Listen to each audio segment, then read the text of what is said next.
നമസ്കാരം. കൊലാലയമാകുന്ന കലാലയങ്ങൾ. ചില കലാലയ വാർത്തകൾ ഞെട്ടിക്കുന്നത് തന്നെയാണ്. കാണാം ആദ്യം പ്രധാന തലക്കെട്ടുകളിലേക്ക്.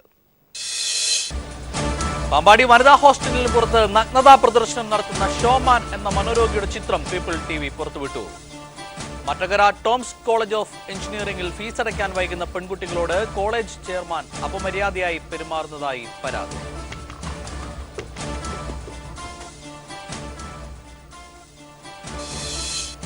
പാമ്പാടി നെഹ്റു കോളേജിലെ വിദ്യാർത്ഥി ജിഷ്ണുവിന്റെ മരണത്തിൽ അന്വേഷണ സംഘത്തെ വീണ്ടും മാറ്റി.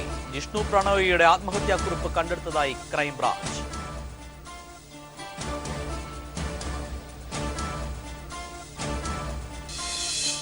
നെഹ്റു കോളേജ് അധികൃതർക്കെതിരെ കൊലക്കുറ്റത്തിന് കേസെടുക്കണമെന്നാവശ്യപ്പെട്ട് മുഖ്യമന്ത്രിക്ക് ജിഷ്ണുവിന്റെ അമ്മയുടെ കത്ത്. സ്വാശ്രയ കോളേജുകൾക്ക് സ്വതന്ത്ര ഓംബുഡ്സ്മാനെ നിയമിക്കാൻ തീരുമാനം. കോളേജുകൾ അനിശ്ചിതകാലത്തേക്ക് അടച്ചിടുമെന്ന് സ്വാശ്രയ എഞ്ചിനീയറിംഗ് കോളേജ് അസോസിയേഷൻ. നടപടി അസോസിയേഷന്റെ കൊച്ചിയിലെ ഓഫീസ് അടിച്ചു തകർത്തതിൽ പ്രതിഷേധിച്ച്. കൊല്ലം തങ്കശ്ശേരിയിൽ ട്യൂട്ടോറിയലിൽ കുട്ടികളെ മർദ്ദിച്ച സംഭവത്തിൽ നടപടിയെടുക്കാൻ ചൈൽഡ് വെൽഫെയർ കമ്മിറ്റിയുടെ നിർദ്ദേശം. പരാതിയില്ലെന്ന നിലപാടുമായി ഒരു വിഭാഗം രക്ഷകർത്താൻ.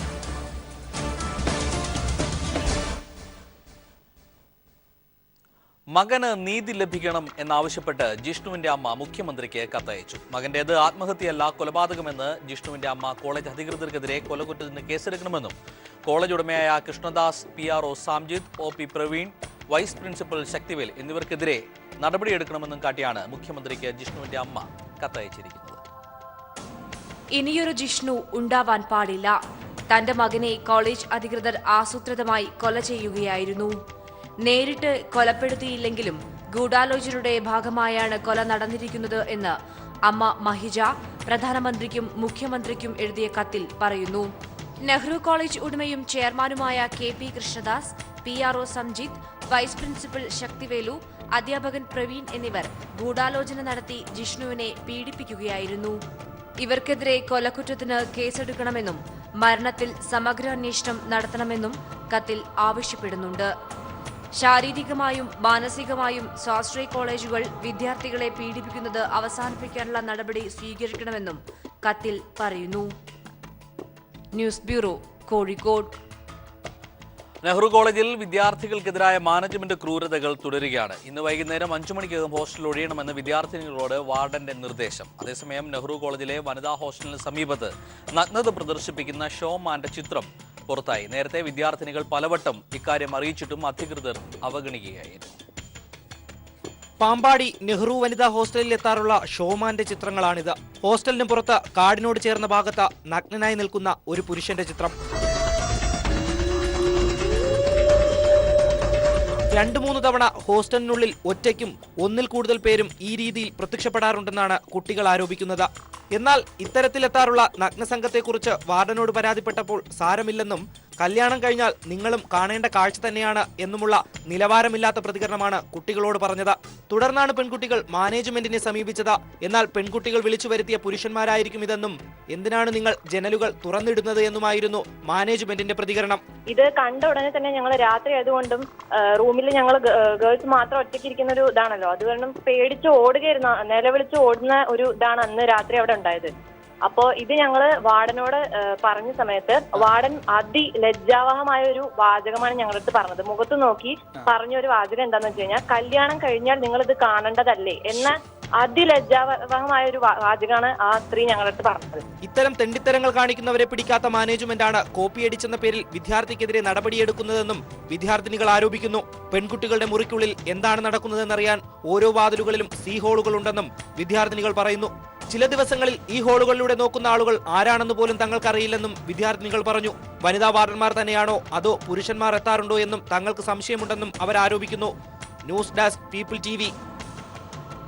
ജിഷ്ണുവിന്റെ ആത്മഹത്യയിൽ പാമ്പാടി നെഹ്റു കോളേജിനെ വെട്ടിലാക്കി സാങ്കേതിക സർവകലാശാലയുടെ റിപ്പോർട്ട്. കോപ്പിയടി ആരോപിച്ച് സഹായിച്ചതിൽ കോളേജിന് ഗുരുതരമായ വീഴ്ച സംഭവിച്ചെന്നാണ് അന്വേഷണ സംഘത്തിന്റെ വിലയിരുത്തൽ. കോളേജിന്റെ അഫിലിയേഷൻ പുതുക്കി നൽകുന്നതിൽ ജാഗ്രത പുലർത്തണമെന്ന് സർവകലാശാല രജിസ്ട്രാർ GP പത്മകുമാർ പറഞ്ഞു. സർവകലാശാല റിപ്പോർട്ട് ഉടൻ സർക്കാരിന് സമർപ്പിക്കും. രജിസ്ട്രാറുടെയും പരീക്ഷാ കൺട്രോളറുടെയും നേതൃത്വത്തിൽ ഇന്നലെ നെഹ്റു കോളേജിൽ നടന്ന തെളിവെടുപ്പിൽ ജിഷ്ണു കോപ്പിയടിച്ചതിന് യാതൊരു തെളിവും അധികൃതർക്ക് ഹാജരാക്കാനായില്ല. ജിഷ്ണു പരീക്ഷാ ഹാളിൽ കോപ്പിയടിച്ചിട്ടില്ലെന്ന സഹപാഠികളും മൊഴി നൽകി. ജിഷ്ണുവിന്റെ ബെഞ്ചിലെ സഹപാഠിയുടെ ഉത്തരക്കടലാസ് നോക്കിയെഴുതിയെന്നാണ് കോളേജ് വാദിച്ചത്. എന്നാൽ തന്റെ ഉത്തരക്കടലാസിൽ ജിഷ്ണു നോക്കിയിട്ടില്ലെന്ന ആ വിദ്യാർത്ഥിയും മൊഴി നൽകി. കോപ്പിയടി നടന്നാൽ അതേ ദിവസം ഓഫീസ് സമയം കഴിയുന്നതിന് മുമ്പ് സർവകലാശാലയ്ക്ക് റിപ്പോർട്ട് നൽകണമെന്നാണ് ചട്ടം. എന്നാൽ യൂണിവേഴ്സിറ്റിക്ക് മുമ്പിൽ ഇത്തരമൊരു റിപ്പോർട്ട് എത്തിയിട്ടില്ല. കോളേജ് അധികൃതർ അകാരണമായി ശകാരിച്ചത് ഗുരുതര വീഴ്ചയാണെന്ന് സംഘം വിലയിരുത്തി. പരീക്ഷാ ഹാളിലെ ഇൻവിജിലേറ്റർ പ്രവീണിൽ നിന്നും മൊഴിയെടുക്കാനുണ്ട്. ഇതുകൂടി ലഭ്യമായ ശേഷം വിദ്യാഭ്യാസ വകുപ്പിന് റിപ്പോർട്ട് നൽകും. കോളേജിലെ ഇടിമുറി സംബന്ധിച്ച പരാതികൾ സർവകലാശാല സംഘത്തിന് മുന്നിലും എത്തി. പീഡനങ്ങളെ സംബന്ധിച്ച പരാതികൾ കണക്കിലെടുത്ത കോളേജിന്റെ അഫിലിയേഷൻ പുതുക്കി നൽകുന്ന കാര്യത്തിൽ സർവകലാശാല ജാഗ്രത പുലർത്തുമെന്ന് രജിസ്ട്രാർ GP പത്മകുമാർ പറഞ്ഞു. ഞങ്ങൾക്ക് യൂണിവേഴ്സിറ്റിയുടെ ഒരു ഇൻസ്പെക്ഷനൊക്കെ ഉണ്ട്. ഓരോ വർഷവും അഫിലിയേഷൻ കൊടുക്കുന്നതിനും അത് ഏത് സമയത്തും നമുക്ക് പരിശോധിക്കാൻ വേണ്ടിയുള്ള വിദഗ്ധ സമിതിയെ വെച്ച് നമുക്ക് പരിശോധിപ്പിക്കാറുണ്ട്. ആ രീതിയിൽ ഞങ്ങൾ മുന്നോട്ട് പോകും. സർവകലാശാല റിപ്പോർട്ട് ലഭിക്കുന്നതോടെ സർക്കാർ തലത്തിലും കോളേജിനെതിരെ നടപടികൾ ഉണ്ടാകുമെന്നാണ് സൂചന. News bureau, Thrissur. പാമ്പാടി നെഹ്റു കോളേജിലെ വിദ്യാർത്ഥി ജിഷ്ണുവിന്റെ മരണത്തിൽ അന്വേഷണ സംഘത്തെ വീണ്ടും മാറ്റി. ഇരിങ്ങാലക്കുട ASP കിരൺ നാരായണനാണ് പുതിയ അന്വേഷണ ഉദ്യോഗസ്ഥ. അതേസമയം ജിഷ്ണു പ്രണോയിയുടെ ആത്മഹത്യാക്കുറിപ്പ് കണ്ടെടുത്തതായി ക്രൈംബ്രാഞ്ച് അന്വേഷണ സംഘം പറയുന്നു. എന്റെ ജീവിതവും സ്വപ്നവും നഷ്ടമായെന്ന് കത്തിൽ എഴുതിയിരിക്കുന്നു. ഇന്ന് അന്വേഷണ ചുമതല ഏറ്റെടുത്ത ക്രൈംബ്രാഞ്ച് DVSP ബിജു K. സ്റ്റീഫന്റെ നേതൃത്വത്തിൽ കോളേജ് ഹോസ്റ്റലിൽ പരിശോധന നടത്തിയപ്പോഴാണ് ജിഷ്ണുവിന്റേത് എന്ന് കരുതുന്ന കുറിപ്പ് കണ്ടെടുത്തത്. ഹോസ്റ്റലിന് പുറകിലെ ഓടയിൽ നിന്നാണ് കുറിപ്പ് കിട്ടിയത്. എന്റെ സ്വപ്നവും ജീവിതവും നഷ്ടമായെന്ന ഇംഗ്ലീഷ് എഴുതിയ വരികളാണ് കുറിപ്പിലുള്ളത്. ഐ ക്വിറ്റ് എന്നെഴുതി വെട്ടിയ നിലയിലും കാണാം. ഇത് ജിഷ്ണുവിന്റെ കൈയക്ഷരമാണോ എന്നറിയാൻ കുറിപ്പ് ഫോറൻസിക് പരിശോധനയ്ക്ക് അയക്കും. അതിനിടെ കേസിന്റെ ഗൗരവം കണക്കിലെടുത്ത അന്വേഷണ ചുമതല IPS റാങ്കിലുള്ള ഉദ്യോഗസ്ഥയ്ക്ക് നൽകാൻ ആഭ്യന്തര വകുപ്പ് തീരുമാനമെടുത്തു. ഇരിങ്ങാലക്കുട ASP കിരൺ നാരായണനാണ് പുതിയ അന്വേഷണ ഉദ്യോഗസ്ഥ. ജിഷ്ണുവിന്റെ മരണത്തിൽ പ്രേരണക്കുറ്റം ചുമത്തേണ്ടതുണ്ടോ എന്നതടക്കം പുതിയ അന്വേഷണ സംഘം ആദ്യഘട്ടത്തിൽ പരിശോധിക്കും. News bureau, Thrissur. Pampady engineering college സംഭവം ചർച്ച ചെയ്യാൻ കൊച്ചിയിൽ ചേരാനിരുന്ന സ്വാശ്രയ എഞ്ചിനീയറിംഗ് കോളേജ് മാനേജ്മെന്റ് അസോസിയേഷൻ യോഗം സംഘർഷത്തെ തുടർന്ന് മാറ്റിവെച്ചു. അസോസിയേഷൻ ഓഫീസ് KSU പ്രവർത്തകർ എറിഞ്ഞു തകർത്തു. ജിഷ്ണുവിന്റെ മരണം ദൗർഭാഗ്യകരമാണെന്നും അന്വേഷണം നടത്തി കുറ്റക്കാരെന്ന് കണ്ടെത്തുന്നവരെ ശിക്ഷിക്കുന്നതിൽ തങ്ങൾക്ക് എതിർപ്പില്ലെന്നും അസോസിയേഷൻ ഭാരവാഹികൾ പറഞ്ഞു. രാവിലെ 11 മണിയോടെ കുണ്ടന്നൂരിലെ അസോസിയേഷൻ ഓഫീസിൽ യോഗം ചേരാനായിരുന്നു തീരുമാനം. എന്നാൽ 10:30 ഏതാനും KSU പ്രവർത്തകർ പ്രതിഷേധവുമായി എത്തി. ഓഫീസിന്റെ ജനൽ ചില്ലുകൾ പ്രവർത്തകർ എറിഞ്ഞു തകർത്തു. അസോസിയേഷന്റെ ബോർഡുകളും പ്രതിഷേധക്കാർ നശിപ്പിച്ചു. വാതിൽ ചവിട്ടിപ്പൊളിക്കാൻ ശ്രമിച്ചെങ്കിലും സാധിക്കാത്തതിനാൽ പ്രവർത്തകർക്ക് അകത്ത് കടക്കാൻ കഴിഞ്ഞില്ല.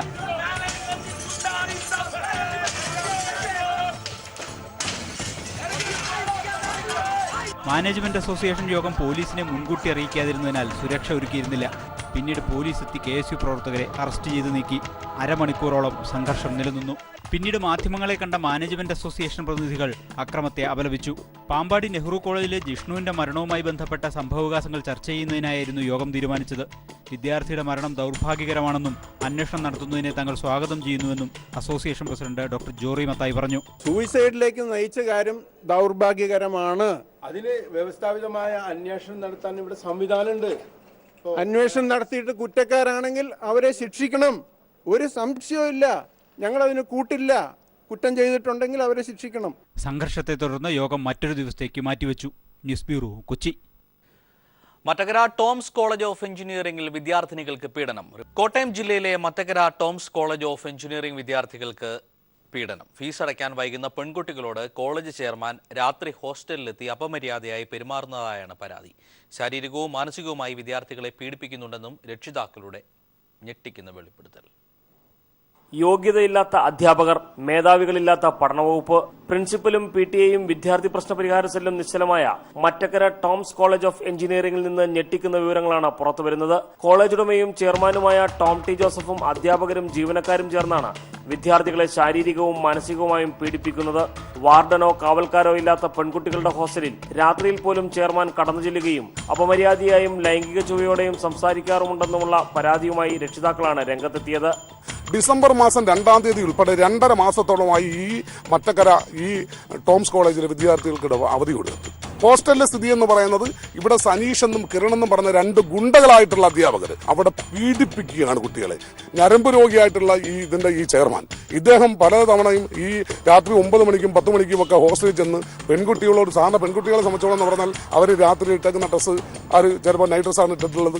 ഈ ഡ്രസ്സിൽ തന്നെ ഇദ്ദേഹത്തിന് എടുത്തു ചെല്ലണം. ഇദ്ദേഹം പറയുന്ന കാര്യങ്ങൾ, ഇദ്ദേഹം ആ കുട്ടികളെ ദേഹത്ത് എഴുതി വെച്ചേക്കുന്ന കാര്യങ്ങൾ ഇദ്ദേഹം വായിക്കുകയാണ്, അവരെ അതിന് രീതിയിൽ കളിയാക്കുകയാണ്. വിദ്യാർത്ഥികളുടെ ഭാഗത്തുനിന്നുണ്ടാകുന്ന ചെറിയ തെറ്റുകൾക്ക് പോലും വലിയ ശിക്ഷയും പിഴയും ഈടാക്കുന്ന മാനേജ്മെന്റ് അനധികൃത പണപ്പിരിവും ക്യാമ്പസിൽ നടത്തുന്നുണ്ടെന്ന് ജില്ലാ കളക്ടർക്ക് നൽകിയ പരാതിയിൽ വിദ്യാർത്ഥികളും രക്ഷിതാക്കളും വ്യക്തമാക്കുന്നു. ഇതിനു മുമ്പ് മാനേജ്മെന്റിന്റെ പീഡനത്തെ തുടർന്ന് ഒരു വിദ്യാർത്ഥി ആത്മഹത്യ ചെയ്യുകയും മറ്റൊരു വിദ്യാർത്ഥിയെ കാണാതാകുകയും ചെയ്തിരുന്നു. TP Prashant, news bureau, Kottayam. Kollam തങ്കശ്ശേരിയിൽ ട്യൂട്ടോറിയലിൽ കുട്ടികളെ മർദ്ദിച്ച സംഭവത്തിൽ ചൈൽഡ് വെൽഫെയർ കമ്മിറ്റി പോലീസിനും ചൈൽഡ് ലൈനിനും ചൈൽഡ് പ്രൊട്ടക്ഷൻ ഓഫീസർക്കും നടപടിയെടുക്കാൻ നിർദ്ദേശം നൽകി. അധ്യാപകനെതിരെ SFI പോലീസിൽ പരാതി നൽകിയിട്ടുണ്ട്. അതേസമയം കുട്ടികളെ അധ്യാപകൻ മർദ്ദിച്ചതിൽ പരാതിയില്ലെന്ന നിലപാടുമായി ഒരു വിഭാഗം രക്ഷകർത്താക്കൾ രംഗത്ത്. പഠനത്തിൽ പിന്നോക്കം നിൽക്കുന്നുവെന്ന് ആരോപിച്ചാണ് 4 കുട്ടികളെ ജെനിസിസ് എന്ന ട്യൂഷൻ സെന്ററിലെ അധ്യാപകൻ വാടികൊണ്ടടിച്ചത്. അടികൊണ്ട് പിന്നോട്ട് മറിഞ്ഞ കുട്ടികളെ വീണ്ടും മർദ്ദിക്കുന്നതും കാണാം. ഈ ദൃശ്യങ്ങൾ പീപ്പിൾ TV പുറത്തുവിട്ടതിനെ തുടർന്ന് കൊല്ലം ചൈൽഡ് വെൽഫെയർ കമ്മിറ്റി സംഭവത്തെക്കുറിച്ച് അന്വേഷിക്കാനായി പോലീസിനും ചൈൽഡ് പ്രൊട്ടക്ഷൻ ഓഫീസർക്കും ചൈൽഡ് ലൈനിനും നിർദ്ദേശം നൽകി. രക്ഷിതാക്കൾക്ക് പരാതിയില്ലെങ്കിലും ദൃശ്യങ്ങൾ തെളിവായി സ്വീകരിച്ച് നടപടി സ്വീകരിക്കുമെന്ന് child welfare committee secretary Antony വ്യക്തമാക്കി. ദൃശ്യങ്ങൾ ദൃശ്യമാധ്യമങ്ങളിൽ നമ്മൾ കാണാനിടയായി. അപ്പോൾ ആ പരാതി സാധൂകരിക്കുന്ന വിവരങ്ങൾ തന്നെയാണ് അതുമായിട്ട് ബന്ധപ്പെട്ട് കണ്ടതെന്ന് സൂചിക്കുന്നത്. അപ്പോൾ അത് കാരണം അടിയന്തരമായി അത് അന്വേഷിച്ച് നടപടി സ്വീകരിക്കാനായിട്ട് നമ്മൾ പോലീസിന് നിർദ്ദേശം കൊടുത്തു കഴിഞ്ഞിട്ടുള്ളതാണ്. വിദ്യാഭ്യാസ രംഗത്തെ പ്രാകൃത ശിക്ഷാരീതിക്കെതിരെ SFIയും പോലീസിന് പരാതി നൽകി. അതേസമയം തങ്ങൾക്ക് പരാതിയില്ലെന്ന് ഒരു വിഭാഗം രക്ഷകർത്താക്കൾ അറിയിച്ചു. News bureau, Kollam. People investigation. സ്വാശ്രയ കോളേജുകളുടെ പൊയ്മുഖങ്ങൾ അഴിയുന്നു. അടിസ്ഥാന സൗകര്യങ്ങളില്ലാതെ വീർപ്പുമുട്ടി വിദ്യാർത്ഥികൾ. പൂഞ്ഞാർ കേന്ദ്രമാക്കി പ്രവർത്തിക്കുന്ന Sreenarayana Paramahamsa college of arts and science 3 വർഷമായി പ്രവർത്തിക്കുന്നത് കല്യാണ മണ്ഡപത്തിലാണ്. കുടിവെള്ളവും ശുചിമുറിയുമില്ല. കോളേജ് ചെയർമാനെ മണിക്കൂറുകൾ തടഞ്ഞുവെച്ച് ഉറപ്പുകൾ എഴുതി വാങ്ങി രക്ഷിതാക്കളും വിദ്യാർത്ഥികളും.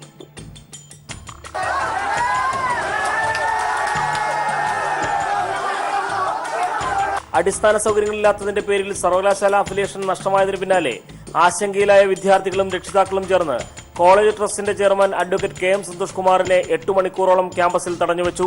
കോളേജിന് സ്വന്തമായ കെട്ടിടം എന്ന് നിർമ്മിക്കുമെന്ന ഉറപ്പ് മുദ്രപത്രത്തിൽ എഴുതി നൽകണമെന്നാവശ്യപ്പെട്ടായിരുന്നു തടഞ്ഞുവെച്ചത്.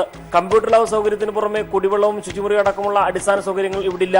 ഇതേക്കുറിച്ച് മാനേജ്മെന്റിനോട് പരാതിപ്പെട്ടാൽ അവർ അവഹേളിക്കുകയാണെന്നും വിദ്യാർത്ഥികൾ പറയുന്നു. ഇതൊക്കെ സഹിച്ചാണ് ഇത്രയും നാളെ ഞങ്ങൾ ഇരുന്നില്ലെന്ന് പറയുന്നില്ല. ഇപ്പൊ അഫിലിയേഷന്റെ കാര്യം വന്നപ്പോൾ ഞങ്ങൾ അതിനെ ചോദ്യം ചെയ്തപ്പോൾ ഞങ്ങളോട് നിങ്ങളല്ല ഇത് അറിഞ്ഞിട്ടല്ലേ വന്നെന്ന് പറഞ്ഞ് ഞങ്ങളോട് നേർക്ക് മെക്കിട്ട് കയറുകയാണ്.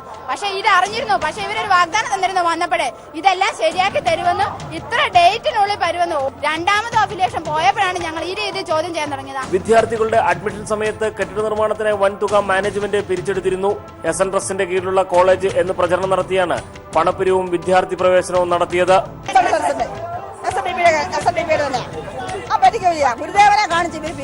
മെയ് 30-നകം കോളേജിന്റെ കെട്ടിട നിർമ്മാണം പൂർത്തിയാക്കാമെന്ന് മുദ്രപത്രത്തിൽ എഴുതി നൽകിയതിനു ശേഷം രാത്രി 8 മണിയോടെയാണ് സന്തോഷ് കുമാറിന് ക്യാമ്പസിൽ നിന്ന് പുറത്തു കടക്കാനായത്. SNDP മീനച്ചിൽ താലൂക്ക് യൂണിയൻ സെക്രട്ടറിയായ സന്തോഷ് കുമാർ BDJSന്റെ സംസ്ഥാന ഭാരവാഹിയാണ്. കോളേജിന് ഭൂമി വാങ്ങാൻ വ്യാജ ചെക്ക് ഹാജരാക്കി ബാങ്കിൽ നിന്ന് പണം തട്ടിയതിന് പാലാ പോലീസ് സ്റ്റേഷനിൽ ഇയാൾക്കെതിരെ കേസുണ്ട്. TP Prashant, news bureau, Kottayam. സ്വാശ്രയ കോളേജുകളിലെ വിദ്യാർത്ഥികളുടെ പ്രശ്നങ്ങൾ പഠിക്കാൻ ഓംബുഡ്സ്മാനെ നിയമിക്കും. സാങ്കേതിക സർവകലാശാലയുടേതാണ് തീരുമാനം. പാമ്പാടി നെഹ്റു കോളേജ് വിഷയത്തിന്റെ അടിസ്ഥാനത്തിലാണ് തീരുമാനം. ജില്ലാ ജഡ്ജിയുടെ റാങ്കിൽ കുറയാത്ത ഉദ്യോഗസ്ഥനെയാകും ഓംബുഡ്സ്മാനായി നിയമിക്കുക. കോളേജുകൾക്ക് അഫിലിയേഷൻ പുതുക്കുന്നതുമായുള്ള മാനദണ്ഡങ്ങളിലും മാറ്റം വരുത്തിയിട്ടുണ്ട്. പാമ്പാടി നെഹ്റു കോളേജ് ഉൾപ്പെടെയുള്ള സ്വാശ്രയ കോളേജുകളിലെ വിദ്യാർത്ഥി പീഡനം സംബന്ധിച്ച് നിരവധി പരാതികൾ ലഭിച്ച സാഹചര്യത്തിലാണ് സാങ്കേതിക സർവകലാശാല ഓംബുഡ്സ്മാനെ നിയമിക്കുന്നത്. ജില്ലാ ജഡ്ജിയുടെ റാങ്കിൽ കുറയാത്ത ഉദ്യോഗസ്ഥനെയാകും ഓംബുഡ്സ്മാനായി നിയമിക്കുക.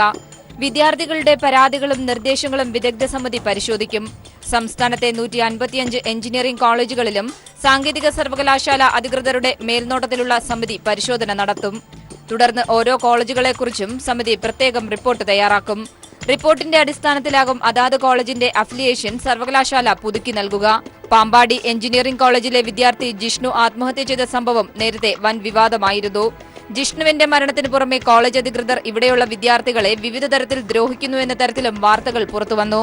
നെഹ്റു കോളേജ് മാനേജ്മെന്റിന്റെ മറ്റു പല കോളേജുകളിലും കൂടാതെ സംസ്ഥാനത്തെ സ്വാശ്രയ മാനേജ്മെന്റുകൾക്കെതിരെയും സമാന രീതിയിലെ പരാതികൾ ഉയർന്ന പശ്ചാത്തലത്തിൽ കൂടിയാണ് ഓംബുഡ്സ്മാൻ നിയമനം. News bureau, Thiruvananthapuram.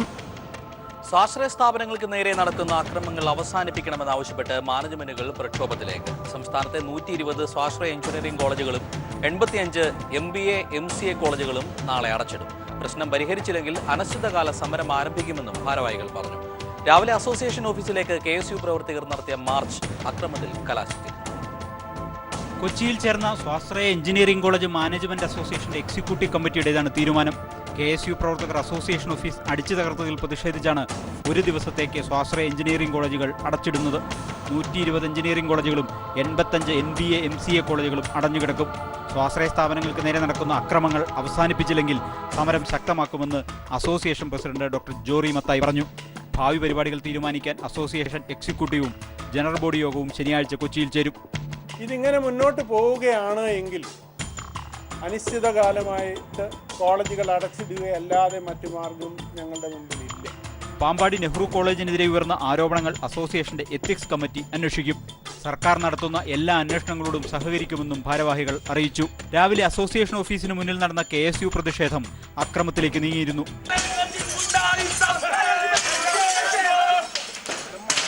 ഓഫീസിന്റെ ജനൽ ചില്ലുകളും ബോർഡുകളും KSU പ്രവർത്തകർ അടിച്ചു തകർത്തു. യോഗപുരം മാനേജ്മെന്റ് അസോസിയേഷൻ പോലീസിനെ മുൻകൂട്ടി അറിയിക്കാതിരുന്നതിനാൽ പോലീസ് സുരക്ഷ ഒരുക്കിയിരുന്നില്ല. പിന്നീട് പോലീസ് എത്തി KSU പ്രവർത്തകരെ അറസ്റ്റ് ചെയ്ത് നീക്കുകയായിരുന്നു. അരമണിക്കൂറോളം സംഘർഷാവസ്ഥ നിലനിന്നു. രാവിലെ മാറ്റിവെച്ച യോഗമാണ് ഉച്ചയ്ക്ക് ചേർന്ന് പ്രക്ഷോഭത്തിലേക്ക് നീങ്ങാൻ തീരുമാനിച്ചത്. News bureau, Kochi. കുപ്രസിദ്ധ ഗുണ്ട പുത്തൻപാലം രാജേഷ് സ്ഫോടക വസ്തുക്കളുമായി പോലീസിന്റെ പിടിയിലായി. തിരുവനന്തപുരം കഴക്കൂട്ടത്ത് വെച്ചാണ് രാജേഷ് പോലീസിന്റെ കസ്റ്റഡിയിലായത്. റിപ്പോർട്ട് കാണാം.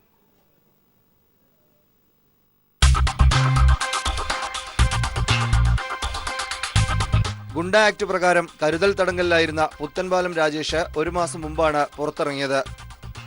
കഴക്കൂട്ടത്തിനടുത്ത് മാരകായുധങ്ങളും സ്ഫോടക വസ്തുക്കളുമായി ഇന്ന് രാവിലെ വീണ്ടും പോലീസ് പിടിയിലാകുകയായിരുന്നു. പള്ളിത്തുറ സ്വദേശി സന്തോഷും രാജേഷിനൊപ്പം അറസ്റ്റിലായി. തുമ്പ, കഴക്കൂട്ടം ഭാഗങ്ങളിൽ അക്രമ പ്രവർത്തനത്തിന് രാജേഷ് പദ്ധതിയിട്ടിരുന്നതായി പോലീസ് വിശദീകരിക്കുന്നു. കാറിൽ സ്ഫോടക വസ്തുക്കളുമായി പോകുമ്പോഴാണ് പോലീസ് രാജേഷിനെ പിടികൂടിയത്. Thiruvananthapuram city police commissioner Spurgeon Kumar, Kazhakkoottam assistant commissioner Pramod Kumar, Thumba, Kazhakkoottam sub ഇൻസ്പെക്ടർമാരായ S അജയകുമാർ, K ധനപാലൻ തുടങ്ങിയവരുടെ നേതൃത്വത്തിലായിരുന്നു അറസ്റ്റ്. News bureau, Thiruvananthapuram. തമിഴ്നാട്ടിൽ നിന്നും കേരളത്തിലേക്ക് KSRTC ബസ്സിൽ സ്ഫോടക വസ്തുക്കൾ എത്തിച്ച് യുവാക്കൾക്കായി ഇടുക്കി പോലീസ് അന്വേഷണം ഊർജിതമാക്കി. കഴിഞ്ഞ ദിവസമാണ് അതിർത്തി ചെക്ക് പോസ്റ്റിൽ സ്ഫോടക വസ്തുക്കൾ പിടികൂടിയത്. ബാഗുകൾ പരിശോധിക്കുന്നതിനിടെ യുവാക്കൾ കടന്നുകളയുകയായിരുന്നു. KSRTCയുടെ മധുര തിരുവല്ല അന്തർ സംസ്ഥാന ബസ്സിൽ നിന്നുമാണ് 4 ബാഗുകളിൽ ഒളിപ്പിച്ചു വെച്ചിരുന്ന സ്ഫോടക വസ്തുക്കൾ കുമളി അതിർത്തി ചെക്ക് പോസ്റ്റിലെ വിൽപ്പന നികുതി എക്സൈസ് ഉദ്യോഗസ്ഥരുടെ പരിശോധനയിൽ കണ്ടെത്തിയത്. ബസ്സിനുള്ളിൽ സംശയാസ്പദമായ സാഹചര്യത്തിൽ 4 ബാഗുകൾ കണ്ട ഉദ്യോഗസ്ഥർ അതിന്റെ ഉടമസ്ഥരെ അന്വേഷിച്ചെങ്കിലും കണ്ടെത്തിയില്ല. ഇതോടെയാണ് ബാഗ് തുറന്ന് പരിശോധിച്ചത്. 3000-ഓളം ഇലക്ട്രിക് ഡിറ്റനേറ്ററുകളും 25,500 സാധാരണ ഡിറ്റനേറ്ററുകളും ബാഗിൽ നിന്ന് കണ്ടെത്തി. പിന്നീട് ബാഗുകൾ കസ്റ്റഡിയിലെടുത്ത് നടപടികൾ പൂർത്തിയാക്കി പോലീസിന് കൈമാറി. അതിനകത്ത് ഒരു സംശയാസ്പദമായ രീതിയിൽ നമുക്ക് പെട്ടിയിരിക്കുന്നതായിരുന്നു. പെട്ടെന്ന് തന്നെ ആളിനെ നോക്കിയപ്പോൾ ആളിനെ കണ്ടതുമില്ല. പെട്ടെന്ന് ഞങ്ങൾ ബോക്സ് പിടിച്ച് താഴെ ഇറക്കി പരിശോധിച്ച് നോക്കിയപ്പോൾ അത് സ്ഫോടക വസ്തുവാണോ എന്ന് ഞങ്ങൾക്ക് സംശയം തോന്നി. അതിൻ്റെ വെളിച്ചത്തിൽ ഞങ്ങൾ ആളിനെ നോക്കിയപ്പോൾ തന്നെ അദ്ദേഹം അതിൻ്റെ പുറകെ കൂടെ ഇറങ്ങിപ്പോവുകയും ചെയ്തു. തുടർന്ന് ഞങ്ങൾ പോലീസിനെ വിവരം അറിയിക്കുകയും പോലീസ് വന്ന് അതിൻ്റെ ബാക്കിയുള്ള കാര്യങ്ങളെക്കുറിച്ച് പറയുകയും ഞങ്ങൾ അവസരം എടുക്കുകയും അതിനനുസരിച്ച് അത് പോലീസിനെ ഹാൻഡ് ഓവർ ചെയ്യുകയും ചെയ്തു. എണ്ണം എന്ന് പറയുന്നത് ഒരു ബോക്സിൽ 25 എണ്ണം, പിന്നെ അതിനകത്ത് 25-29, പിന്നെ അടുത്തതെന്ന് പറയുമ്പോൾ 50 എണ്ണം, അങ്ങനെ ടോട്ടലി 4 ബോക്സാണ്. കമ്പം ടൗണിൽ നിന്ന് 2 കിലോമീറ്ററോളം അകലെയുള്ള സർക്കാർ ആശുപത്രിക്ക് സമീപത്തു നിന്നുമാണ് 3 യുവാക്കൾ ബാഗുകളുമായി ബസ്സിൽ കയറിയതെന്ന് ജീവനക്കാർ പോലീസിന് മൊഴി നൽകിയിട്ടുണ്ട്. ഇവിടെ സ്റ്റോപ്പില്ലാതിരുന്നിട്ടും വഴിയരികിൽ നിന്നും ഒരാൾ റോഡിലേക്ക് ഓടി വന്ന് കൈനീട്ടിയതുകൊണ്ടാണ് ബസ് നിർത്തിയതെന്നും ജീവനക്കാർ പറഞ്ഞു. കമ്പത്തു നിന്നും പീരുമേട്ടിലേക്കാണ് ഇവർ ടിക്കറ്റ് എടുത്തത്. ബാഗിനുള്ളിൽ എന്താണെന്ന് ചോദിച്ചപ്പോൾ കോളേജിൽ നിന്ന് മടങ്ങുകയാണെന്നായിരുന്നു ഇവരുടെ മറുപടി. തൊട്ടുനോക്കിയപ്പോൾ പുസ്തകങ്ങൾ അടുക്കി വെച്ചിട്ടുള്ളതായി തോന്നിയതിനാലാണ് തുറന്ന് പരിശോധിക്കാതിരുന്നതെന്നും കണ്ടക്ടർ പോലീസിന് മൊഴി നൽകി. അതേസമയം കുമളി ടൗണിൽ പോലീസ് സ്ഥാപിച്ച ക്യാമറയിൽ ബാഗുകളുമായി എത്തിയ യുവാക്കളുടെ ചിത്രം പതിഞ്ഞിട്ടുണ്ടെന്ന് പോലീസ് പറഞ്ഞു. ഇവരെ ബസ് ജീവനക്കാർ തിരിച്ചറിയുകയും ചെയ്തിട്ടുണ്ട്. യുവാക്കൾക്ക് വേണ്ടി പോലീസ് അന്വേഷണം ആരംഭിച്ചു. News bureau, Idukki. പെരുമ്പാവൂർ താലൂക്ക് ആശുപത്രിയിൽ ചികിത്സ ലഭിക്കാതെ രോഗി മരിച്ചതായി പരാതി. പെരുമ്പാവൂർ സ്വദേശി മക്കാറാണ് തിങ്കളാഴ്ച രാത്രിയിൽ ആശുപത്രിയിൽ മരിച്ചത്. 64-കാരനായ മക്കാറിനെ തിങ്കളാഴ്ച ഉച്ചയോടെ സഹോദരി ആശുപത്രിയിൽ എത്തിച്ചെങ്കിലും ഡ്യൂട്ടി ഡോക്ടർ ചികിത്സ നൽകാൻ തയ്യാറായില്ലെന്നാണ് പരാതി. ഡ്യൂട്ടി ഡോക്ടർ രേഖാകൃഷ്ണനെതിരെ വ്യാപക പരാതികളാണ് ഉയരുന്നതെന്ന് ആശുപത്രി സൂപ്രണ്ടും പറയുന്നു. പെരുമ്പാവൂർ സ്വദേശിയായ മക്കാറിനെ കടുത്ത വയറുവേദനയെ തുടർന്നാണ് തിങ്കളാഴ്ച ഉച്ചയോടെ പെരുമ്പാവൂർ താലൂക്ക് ആശുപത്രിയിൽ പ്രവേശിപ്പിച്ചത്. ഒറ്റയ്ക്ക് താമസിക്കുകയായിരുന്ന മക്കാറിനെ സഹോദരി ആയിഷ എത്തിയാണ് ആശുപത്രിയിലേക്ക് മാറ്റിയത്. എന്നാൽ ആശുപത്രിയിൽ എത്തിച്ച രോഗിയെ ചികിത്സിക്കാൻ ഡ്യൂട്ടിയിലുണ്ടായിരുന്ന ഡോക്ടർ രേഖാകൃഷ്ണൻ തയ്യാറായില്ലെന്നാണ് പരാതി. വേദന അസഹനീയമായിട്ടും യാതൊരു കാരണവും കൂടാതെ ഡോക്ടർ രേഖാകൃഷ്ണൻ ചികിത്സ നിഷേധിച്ചതായി മക്കാറിന്റെ സഹോദരി ആയിഷ പറയുന്നു. ആശുപത്രി കൊണ്ടുവന്നു കഴിഞ്ഞപ്പോൾ അവരവിടെ അഡ്മിറ്റ് ചെയ്യില്ലായിരുന്നു. പിന്നെ അവിടെ ഇരുന്ന ഡോക്ടറെ അടുത്ത് കൊണ്ടുവന്ന് പറഞ്ഞു, നിങ്ങൾ ഒറ്റയല്ലേ പറഞ്ഞു മെഡിക്കൽ കോളേജിൽ കൊണ്ടുപോയി. ഞാൻ പറഞ്ഞു എനിക്കിപ്പോൾ മെഡിക്കൽ കോളേജ് നിങ്ങൾക്ക് ടൂർ അടക്കാൻ പൈസ ഉണ്ടല്ല, എന്നിട്ട് ഇവർ സേവിക്കില്ലായിരുന്നു. സാമ്പത്തികമായി പിന്നോക്കം നിൽക്കുന്ന ഇവർക്ക് മറ്റു ആശുപത്രികളെ സമീപിക്കാനുള്ള ശേഷിയില്ലെന്ന് മനസ്സിലാക്കി മുനിസിപ്പൽ ചെയർപേഴ്സൺ സതീ ജയകൃഷ്ണൻ ഈ പ്രശ്നത്തിൽ ഇടപെട്ടു.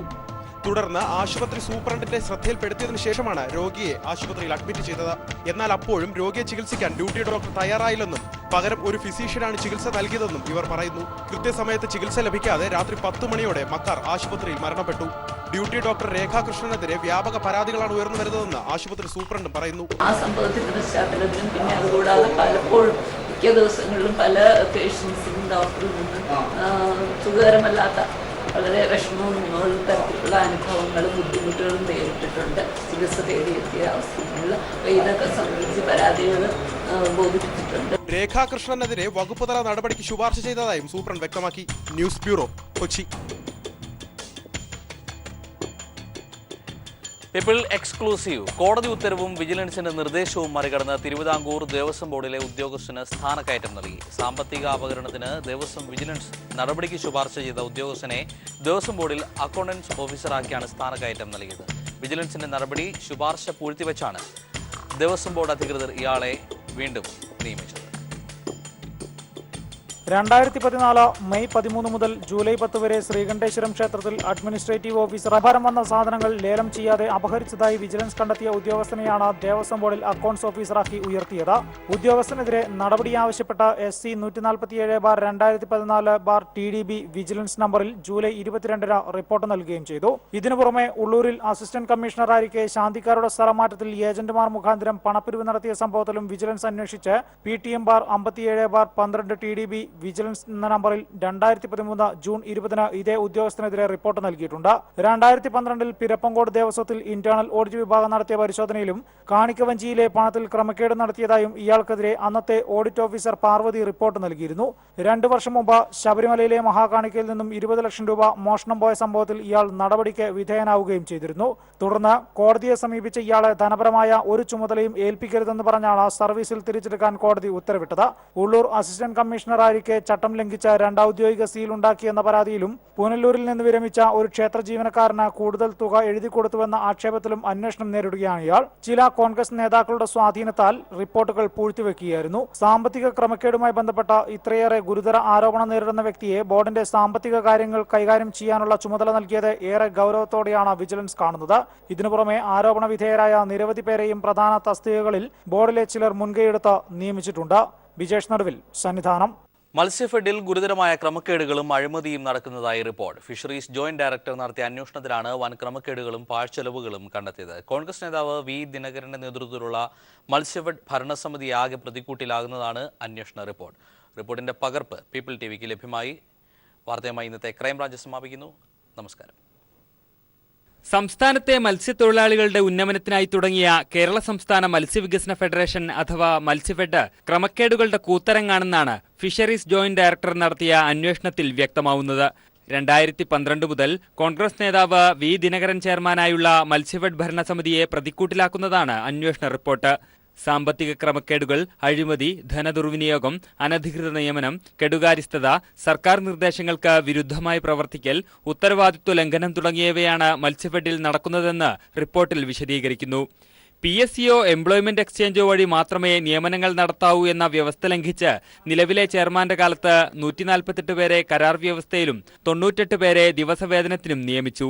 ഇവർക്ക് വേതനം നൽകിയതിലൂടെ 4,85 ലക്ഷം രൂപയുടെ പാഴ്ചെലവുണ്ടായി. കരാർ ദിവസവേതന വ്യവസ്ഥയിൽ 1768 പേർക്ക് പുനർനിയമനം നൽകിയതിലൂടെ 26,13 ലക്ഷം രൂപയും നഷ്ടമായി. ജോലിക്ക് ഹാജരാകാത്ത ദിവസവേതനക്കാർക്കും ശമ്പളം ലഭിച്ചു. വിവിധ നിർമ്മാണ പ്രവർത്തനങ്ങൾ നീട്ടിക്കൊണ്ടുപോയതിനാൽ 8,46 ലക്ഷം രൂപയുടെ നഷ്ടമുണ്ടായി തുടങ്ങി റിപ്പോർട്ടിൽ വ്യക്തമാക്കുന്ന നഷ്ടക്കണക്കുകൾ നിരവധിയാണ്. മുൻവർഷങ്ങളിലെ പ്രവർത്തനങ്ങളുടെ ഓഡിറ്റ് പൂർത്തിയാക്കിയാൽ പാഴ്ചെലവിന്റെയും നഷ്ടത്തിന്റെയും കണക്ക് ഇനിയും വർദ്ധിക്കും. ക്രമക്കേടുകൾ വ്യക്തമാക്കുന്ന വിശദമായ രേഖകളടക്കമാണ് അന്വേഷണ ഉദ്യോഗസ്ഥനായ fisheries joint director V Manomohanan fisheries സഹകരണ സംഘം രജിസ്ട്രാറായ ഫിഷറീസ് ഡയറക്ടർക്ക് റിപ്പോർട്ട് കൈമാറിയത്. ജിതിൻ ചന്ദ്രൻ, തിരുവനന്തപുരം.